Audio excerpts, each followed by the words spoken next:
శతాధిపతి, ఒక పెద్ద అధికారి యేసయ్య దగ్గరికి వచ్చి తన పనివాడు పక్షవాతముతో ఉన్నాడు, బాగు చేయి ప్రభువా అని అడుగుతాడు యేసయ్యను. సరే పద, నీ ఇంటికి వచ్చి నేను నీ దాసుని, నీ కిందున్న పనివాడిని నేను బాగు చేస్తానంటే ఆ అధికారి ఒక మాట అన్నాడు. ఏమన్నాడు ఆ అధికారి? నీవు నా ఇంటిలోనికి వచ్చుటకు నేను పాత్రుడను కాను, కానీ ఒక మాట నీవు సెలవిస్తే చాలు, నా దాసుడు స్వస్థపరచబడతాడు. హల్లెలూయా. అధికారి అంటున్నాడు, ఒక్క మాట పలికితే చాలయ్యా, నా పనివాడు బాగుపడతాడు.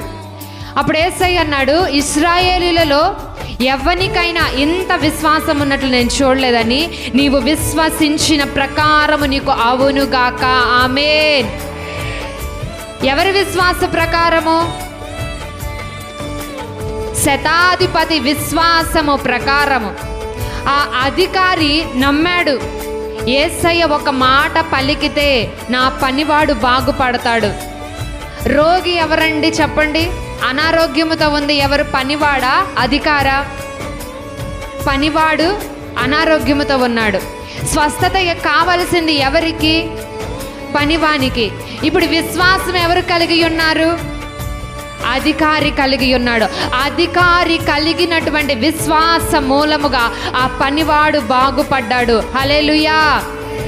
పేతురు, యోహానులు కూడా దేవాలయానికి ఎక్కిపోతా ఉన్నప్పుడు పుట్టింది మొదలుకొని నడువలేనటువంటి ఒక మనుష్యుడు దేవాలయము ద్వారము దగ్గర కూర్చొని ఉంటే దైవజనులు వస్తున్నారు.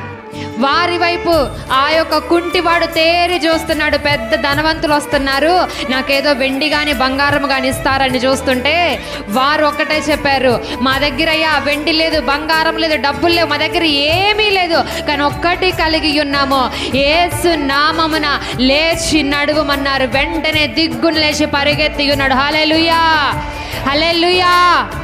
ఈ దినము ఆ యొక్క పేతురు ఒక మాట అంటాడు. అక్కడ ఏమని అంటాడంటే, ఇదిగో ఆయన నామమందలి మేము కలిగి ఉన్నటువంటి విశ్వాసమే ఈ కుంటివానికి పూర్ణ స్వస్థత కలుగజేసింది. దేవునికి స్తోత్రం.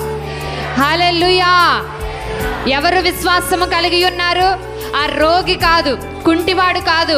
పేతురు కలిగి ఉన్న విశ్వాసమును బట్టి ఆ రోగికి విడుదల వచ్చింది. ఈ రోజు కూడా మేము విశ్వాసము కలిగి ఉన్నాం, మేము సిద్ధపాటుతో ఉన్నాము. మా విశ్వాసమును బట్టి మీరు విడుదల పొందుకోబోతున్నారు. ఆమేన్. ఈరోజు మీ విశ్వాసమును బట్టి మీ ఇంటి వారికి రక్షణ కలగబోతుంది. ఆమేన్.